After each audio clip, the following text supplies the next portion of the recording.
잠언 22장 17절부터 29절 말씀 보겠습니다.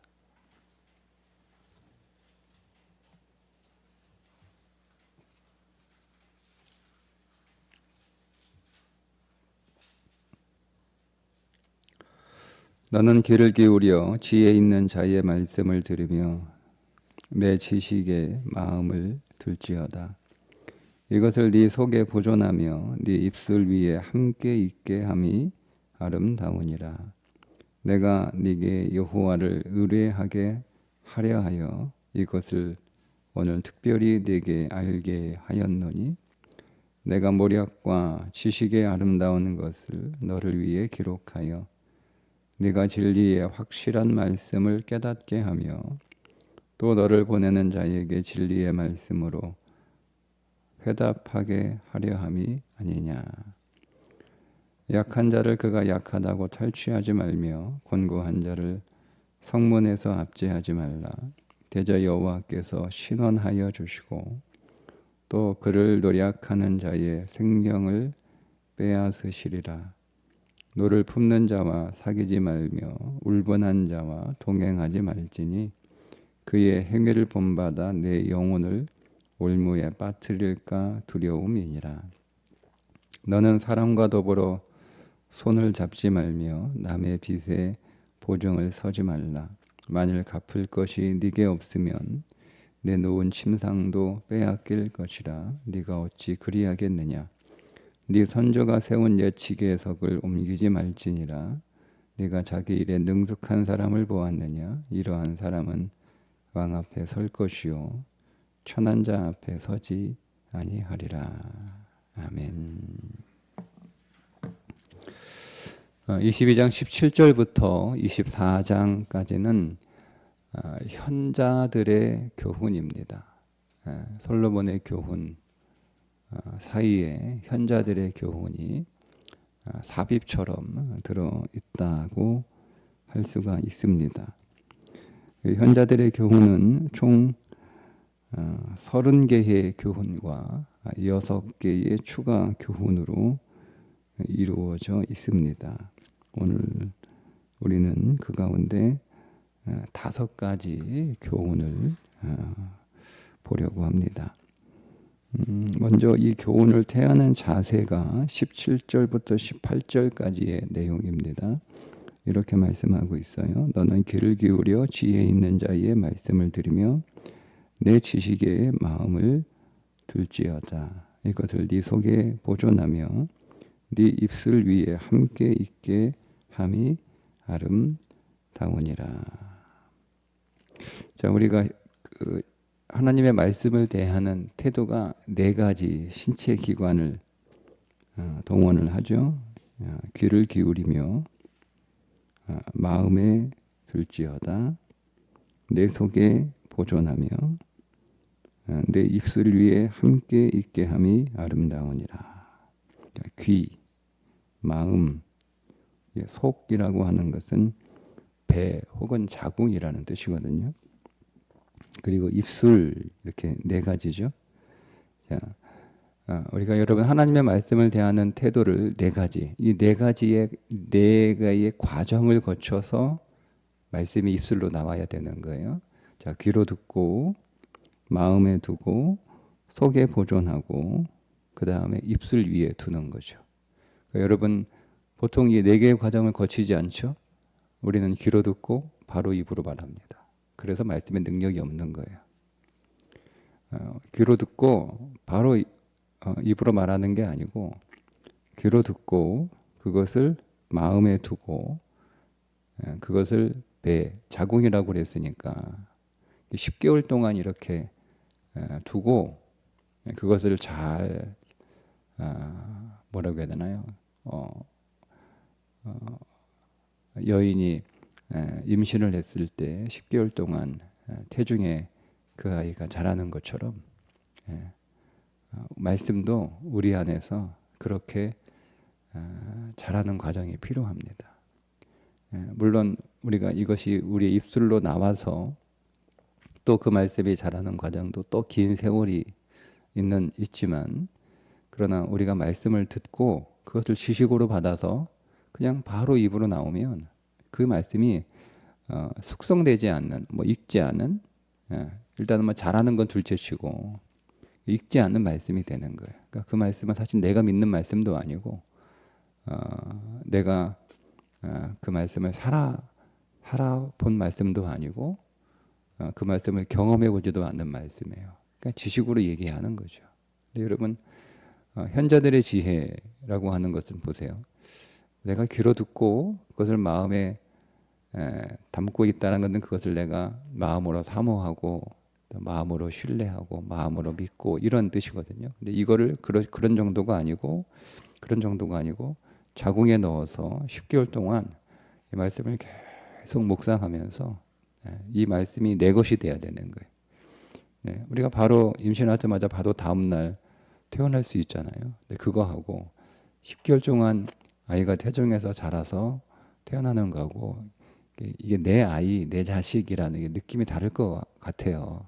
10개월 동안 태중에서 그 아이가 점점점 이렇게 자라고 그 안에서 10개월 동안 어머니와 태중의 아이가 서로 이렇게 교감하고 그런 10개월의 시간을 보내면서 또 그런 진통을 통해서 이 아이가 태어날 때 그게 내 자식이 되는 거지. 내 뱃속에 있다고 바로 나왔다고 자식이 되는 건 아니라고 저 생각을 합니다. 그러니까 말씀도 마찬가지. 우리의 자궁 안에 서서 이게 10개월 동안 내 자식이 되는, 내 말씀이 되는, 내 말씀이 내 생명이 되는 그 말씀의 과정을 거치고 나서 입에 두다, 즉 말할 준비를 항상 하고 있으라 이런 의미거든요. 그리고 나서 그 말씀을 말하는 거예요. 그 말씀을 말하고 나는 거예요. 그러니까 이런 과정이 거치지 않으면 그 말씀의 능력도 생명도 약하게 일어나게 되는 거죠.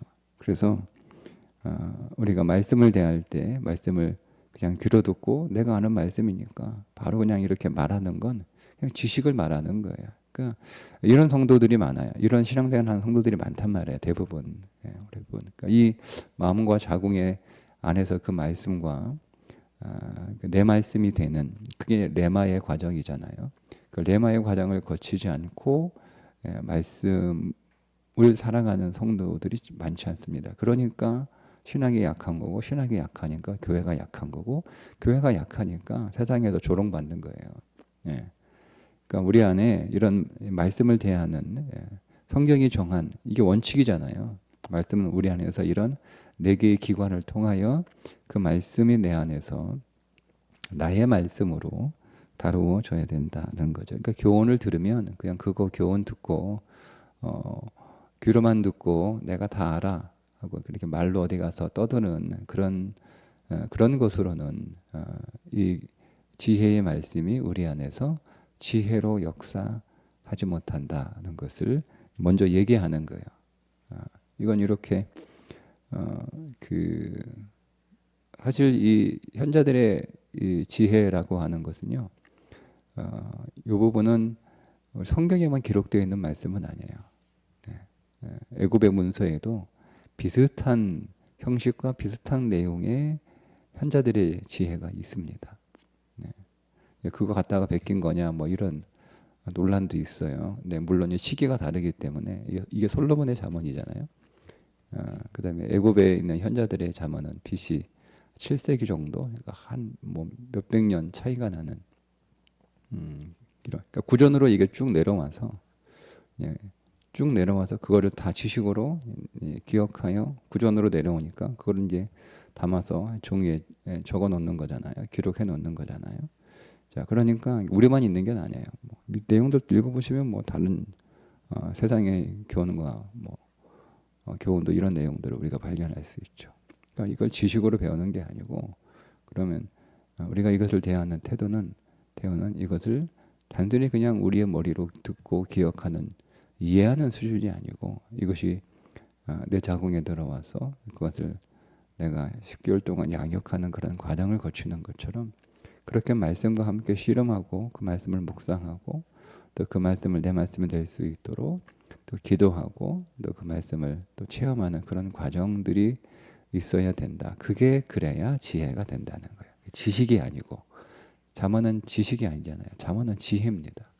그러니까 머리도 든다고 해서 지혜가 되는 건 아니에요.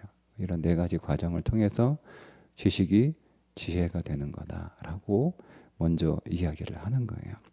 근데 이렇게 이런 현자들의 지혜를 기록하는 목적이 있다. 그게 19절부터 21절입니다. 그 목적이 뭐냐? 19절 내가 네게 여호와를 의뢰하게 하려 하여. 그러니까 모든 지혜의 목적은 하나님을 의뢰하는 거예요. 하나님을 의지하는 거예요. 그러니까 하나님 없이 내가 그 지혜를 터득해서 나 혼자 똑똑하게 살아가려고 지혜를 배우는 게 아니라 그건 세상 지식이잖아요. 세상 지식은 그냥 내가 똑똑해져서 내가 판단하고 결정하고 분별해서 살아가는 거. 이게 세상 지혜라고 말할 수 있어요. 근데 하나님의 지혜는 목적이 딱 하나예요. 내가 똑똑해져서 나 혼자 스스로 잘 살아가는 인생이 아니고 하나님의 지혜는 하나님을 의지하는 거예요.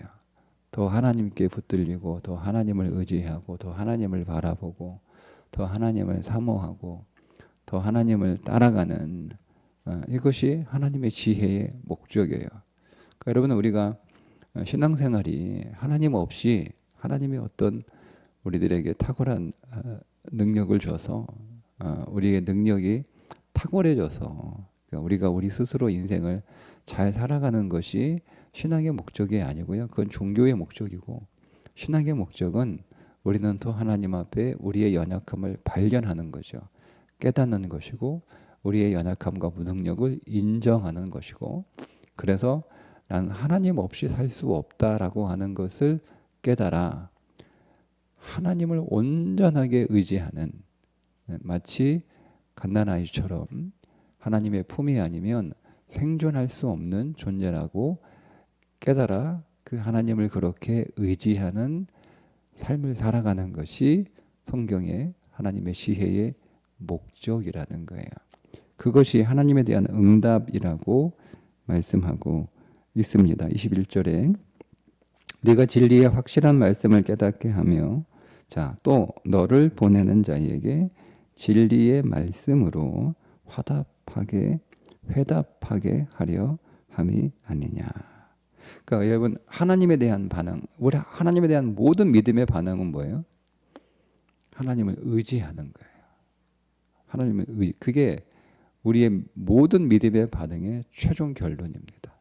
하나님이 나에게 복도 주시고 능력도 주시고 여러 가지 좋은 선물로 주셨어요. 근데 그걸 받아서 하나님께 우리가 보여드리는 내놓을 반응은 하나님 더 의지하고 하나님 더 붙들고 하나님 더 사모하고 하나님 더 부르고 하나님 더 바라는 그런 삶이 되는 것 그게 하나님이 오늘 우리에게 원하시는 우리의 반응이에요.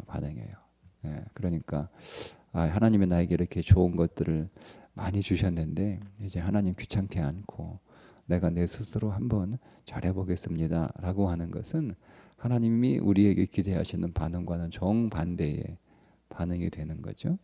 자, 이제 첫 번째 교훈이 22절 23절인데요. 약자에 대한 압제를 금지하는 교훈입니다.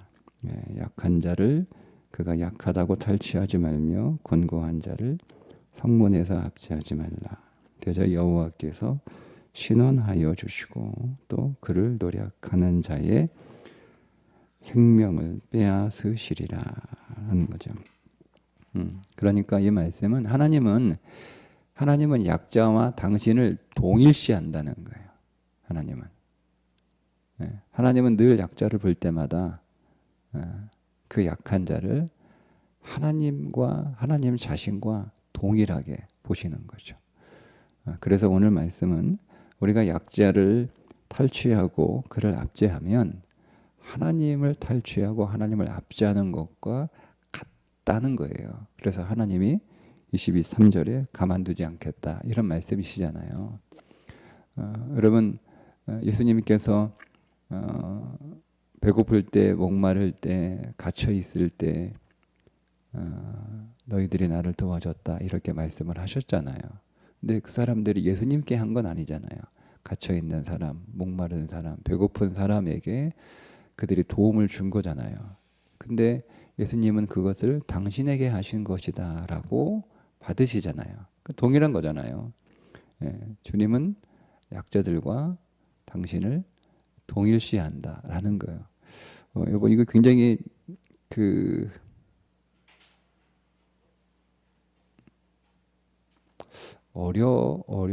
어렵다. 뭐 세상에는 두 가지 윤리가 있대요. 부자들의 윤리가 있고요, 가난한 자들의 윤리가 있대요. 부자들의 도덕과 가난한 자들의 도덕이 다르답니다. 어느 철학자가 한 얘기인데, 우리는 이렇게 부자들을 보면 부자들은 다 못됐다 이렇게 보이잖아요, 그죠? 근데 그들은 그렇게 생각하지 않아요. 그게 부자들의 도덕이고 윤리라고 생각하는 거예요. 네.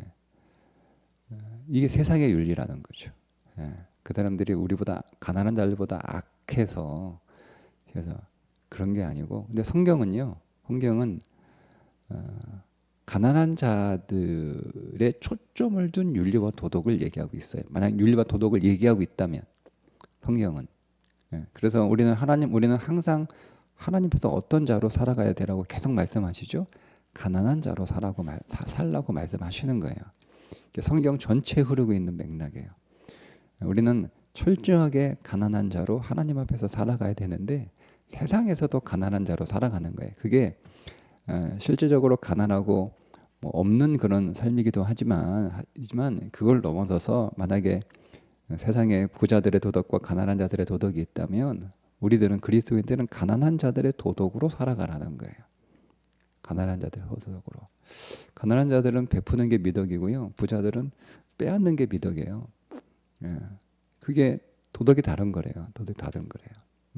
그런데 오늘 말씀에 보면 하나님은 가난하고 연약한 자들과 당신을 동일시하고 있다는 거. 그러니까 오늘 우리는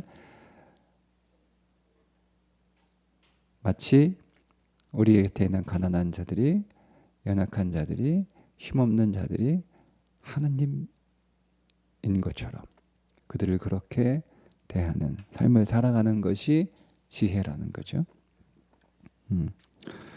24절과 25절은 성급히 노하는 자와 교제하지 마라, 이런 말씀입니다. 노를 품는 자와 사귀지 말며 울분한 자와 동행하지 말지니. 그러니까 이 노를 품는 자와 울분한 자는 항상 이 마음에 분노를 품고 있는 사람이에요. 항상. 그래서 이런 사람들은 사소한 일에도 쉽게 화를 내는 사람들이죠. 이런 사람들하고는 사귀지도 말고 동행하지도 말래요. 왜 그러냐? 25절에 그의 행위를 본받아 네 영혼을 올무에 빠뜨릴까 두려움이니라. 그러니까 이런 사람들하고 같이 지내면 나도 그들처럼 된다는 거예요. 나도 쉽게 노하고 쉽게 화를 내는 그런 사람이 된다는 거예요. 근데 그런 사람이 되면 뭐 어떻습니까? 근데 여러분 뭐라고 말하죠? 내 영혼을 올무에 빠뜨릴까 두려움이라. 영혼이 올무에 빠진대요. 이 올무가 뭐예요? 죽음의 덫이죠. 그러니까 성경은 쉽게 분을 내고 쉽게 이렇게 울분하는 거, 항상 그 안에 화를 품고 사는 거, 분노를 품고 사는 거, 별거 아닌 거래 막 버럭하면서 화내는 거, 그게 죄의 덫에 쉽게 빠진다는 거예요. 그러니까 그런 사람하고 사귀지도 말고 동행하지도 마라. 그게 지혜다, 이렇게 말씀하고 있습니다. 세 번째는 서약과 보증을 금지하는 교훈인데요. 26절과 27절입니다. 너는 사람과 더불어 손을 잡지 말며 남의 빚에 보증을 서지 말라. 그러니까 신중함이 없이 남의 보증을 서는 행위를 말하는 거죠. 신중함이 없이. 그래서 자칫 보증 잘못 서면 27절에 네가 갚아야 되는데 내가 갚을 것도 없다. 그러면 뭐죠? 네 누운 침상도 빼앗길 것이라. 침대 하나 가져간다, 이렇게 우리는 해석할 수 있는데요. 고대 시대에는요 침상 이런 게 없어요. 다 겉옷 깔고 겉옷 덮고 자는 거예요. 그게 그들의 잠자리예요. 그러니까 침상을 가지고 있다는 건요 극소수의 부유한 자들이에요. 그래서 이 말씀은 모든 재산을 다 빼앗긴다 그런 뜻입니다. 보증 잘못 쓰면 집안 망한다는 뜻이에요. 그러니까 신중하게 보증을 서고 싶다면 서야 한다면 신중해야 된다는 말씀입니다. 네 번째 교훈은 지계석을 움직이지 말라는 뜻인데요. 네 선조가 세운 옛 지계석을 옮기지 마라. 이게 지계석이 뭐냐면 땅의 경계잖아요.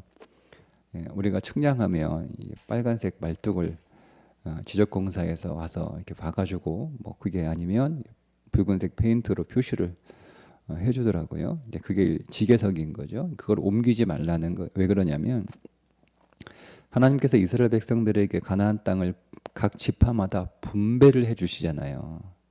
그들이 무슨 뭐 가위바위보에서 뭐 그들이 무슨 뭐 싸움을 해서 뭐 그렇게 해서 그들이 원하는 땅을 그들이 받은 게 아니고 하나님이 다 땅을 정해 주셨잖아요. 이 지파는 여기에 있는 땅을 여기까지라고 하나님이 다 그 경계를 정해 놓으셨어요. 그러니까 그래서 그 모든 땅은 하나님이 백성들에게 그들의 기업으로 주신 거예요. 그러니까 그들이 받아낸 그 기업을 팔 수가 없는 거예요. 팔 수가 없는 거예요. 그 당시에는 땅이 없으면 살 수 없는 존재니까 만약에 부득이하게 뭐 여러 가지 상황으로 인해서 땅을 팔 수밖에 없는 상황이 되면 땅을 팔 수는 있어요. 근데 이게 조건이 있죠. 50년이 되면 땅을 다 도로 돌려줘야 되는 거예요. 다 돌려줘야 되는 거예요. 50년이 되면 50년 동안 내가 그 땅 받아가지고 잘 썼으니까 돌려주면 되는 거예요. 근데 돌려줄 때 지계석이 없으면 정확하게 땅을 못 돌려주잖아요. 예? 그러니까 이게 욕심 많으면 덜 주고 싶어가지고 땅을 지계석을 옮기기도 하고 나중에 돌려줄 때도 다 돌려주기 싫어서 옮기기도 한단 말이에요. 그러다 보면 하나님의 기업에 그 본질이 훼손되고 어려우시니까 지계석을 절대 못 움직이게 한 거예요. 정해 놓은 거예요. 지계석을 절대 못. 그러니까 하나님이 정하고 하나님이 분배한 땅을 임의로 줄이거나 늘릴 수 없다 이런 뜻이거든요. 그 말은 무슨 말씀입니까?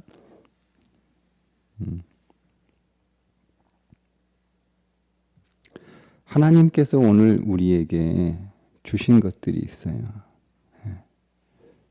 그것을 잘 지키라는 거예요. 하나님이 내게 주신 것들이 있어요. 그거를 잘 지키라는 거예요. 하나님이 내게 주신 것들이 얼마나 많아요. 이걸 잘 지키라는 거예요. 이건 다 제가 다시 뒤에 있는 말씀하고 연결해서 또 보충 설명해 가겠습니다. 자, 29절에 다섯 번째 교훈인데요. 네가 자기의 일에 능숙한 사람을 보았느냐? 이러한 사람은 왕 앞에 설 것이요 친한 자 앞에 천한 자 앞에 서지 아니하리라. 그러니까 숙련된 실력을 그런 어떤 기술을 그런 재능을 소유할 수 있도록 부지런히 노력하라라고 하는 말씀이거든요. 자, 이것을 3, 4, 5 세 번째, 네 번째, 다섯 번째 교훈하고 다 연결을 시키면 첫 번째 빚을 져야 하는 삶을 살지 말라는 거예요. 빚지는 일을 만들지 말라는 거예요. 그게 지혜라는 거예요. 그러니까 빚보증 그냥 무턱대고 생각 없이 서지 마라 이 말을 뒤로 바꾸면 역으로 바꾸면 빚질 일 만들지 말라는 거예요. 빚질 일을 만들지 않으려면 하나님이 나에게 주신 것들을 잘 지켜야 되는 거예요. 하나님이 내게 주신 기회, 내게 주신 시간, 뭐 내게 주신 어떤 많은 것들이 있잖아요. 뭐 관계, 이 여러 가지들을 하나님이 내게 주신 것들이니까 그것들을 잘 지키기 위해서 애를 써야 되는 거예요. 자, 그렇게 하나님이 내게 주신 것들을 잘 지키기 위해 애를 쓰려면 뭐가 있어야 되는 거죠? 실력이 있어야 되는 거예요. 그게 다섯 번째 교훈이에요. 그러니까 그 실력을 갖도록 성실하게 노력하라는 거예요. 그러니까 하나님이 내게 주신 것들을 잘 지키고자 하는 그 실력을 갖기 위하여 노력하지 않으면 결국 어떤 인생이 된다는 거죠. 빚지는 일을 만드는 인생이 된다는 거예요. 그러니까 여러분, 오늘 우리가 이 땅 위에서 성실하게 살아가는 것은 그저 단순히 내가 출세하고 성공하는 의미가 아니야. 세상은 그렇게 얘기하지만 우리는 하나님이 내게 주신 것들을 잘 지키기 위한 거예요. 하나님이 내게 주신 것들을 잘 지키기 위한 가장 중요한 게 뭐겠어요? 믿음을 지키는 거예요. 믿음을 잘 지키기 위해서 우리 뭐 해야 되는 거예요? 하나님이 내게 주신 그 모든 기회들을 이용해서 우리가 그거를 믿음을 지킬 수 있는 실력자가 돼야 되는 거예요. 근데 여러분, 어떤 의미에서 믿음도 실력이에요. 실력. 네. 우리가 믿음을 지키지 못하는 그런 삶의 가난한 상황들이 빚어지잖아요. 근데 이게 어쩔 수 없이 내 의지와 상관없이 그렇게 벌어지기도 하지만 대부분의 경우들은요, 내가 성실하게 살지 않아서 일어나는 일들이에요. 그러니까 여러분, 하나님이 내게 믿음을 기업으로 주셨는데 그 믿음을 잘 지켜서 그 믿음의 풍성함을 살아가야 되는데 우리가 이것을 깨닫지 못하고 그 믿음을 지킬 실력을 갖추지 못하면 그 믿음을 지키지 못하고 어떤 삶을 살아가는 거예요? 빚지는 일을 만드는 인생이 되는 거죠. 그렇게 3, 4, 5 교훈을 연결해서 이해할 수가 있습니다. 오늘도 하나님께서 오늘 우리에게 말씀을 통하여 지혜를 주시는데 우리가 그 지혜 위에서 세워지고 살아가는 하루가 되기를 바랍니다. 그러나 하나님이 오늘 주시는 그 모든 말씀들은 우리가 귀로 듣고 바로 입으로 말하는 것이 아니라 그것이 오늘 우리의 마음과 우리의 속에 잘 무르익어서 그 과정이 있어야 되는 거예요. 그 과정을 통해서 하나님의 말씀이 우리에게 생명이 되고 능력이 되고 열매가 되는 그런 삶이 되기를 주님의 이름으로 축복합니다. 기도하겠습니다. 하나님 아버지, 오늘도 우리가 이 땅을 살아갈 때 필요한 말씀을 지혜로 주셔서 감사합니다. 이것을 우리가 들었으나 내가 들은 것을 잘 기억하고 있다 말할 수 있는 자로 끝내지 않게 하시고 그것이 오늘 우리의 마음과 속에 오랫동안 묵혀져서 그것이 나의 말씀이 되게 해 주옵소서. 그 말씀이 내게 능력이고 내게 소망이고 내게 실력이 되는 말씀으로 잘 우리에게 갖추어지게 해 주옵소서. 예수님의 이름으로 기도합니다. 아멘.